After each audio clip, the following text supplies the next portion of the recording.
Hello everyone, আশা করি তোমরা সবাই খুব ভালো আছো। আমরাও ভালো আছি।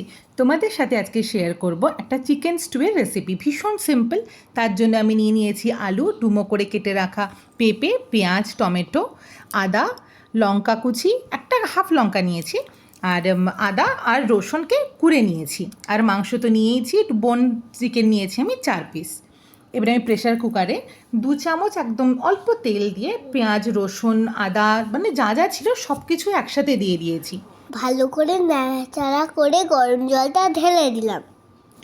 আমার রূপ কিন্তু তোমাদেরকে ইনস্ট্রাকশন দিয়ে দিয়েছে, তোমরা শুনে নিয়েছো। কেমন লাগলো আমাকে কিন্তু জানিও। আর আমাকে কিন্তু জানিও কি জানাবে তোমাকে? সাবস্ক্রাইব করো। আচ্ছা, 10-15 মিনিট কষার পর যাতে সবের কাঁচা গন্ধটা চলে যায়, আমি এবারে প্রেশার কুকারটা ঢাকা দিয়ে দেবো। দিয়ে আমি 3টে হুইসেল অবধি ওয়েট করব। তারপরেই দেখবে আমাদের হালকা পাতলা স্টু একদম রেডি। ভালো লাগলে অবশ্যই সাবস্ক্রাইব করবে আর ভালো থেকো। Thank you for watching. I love you.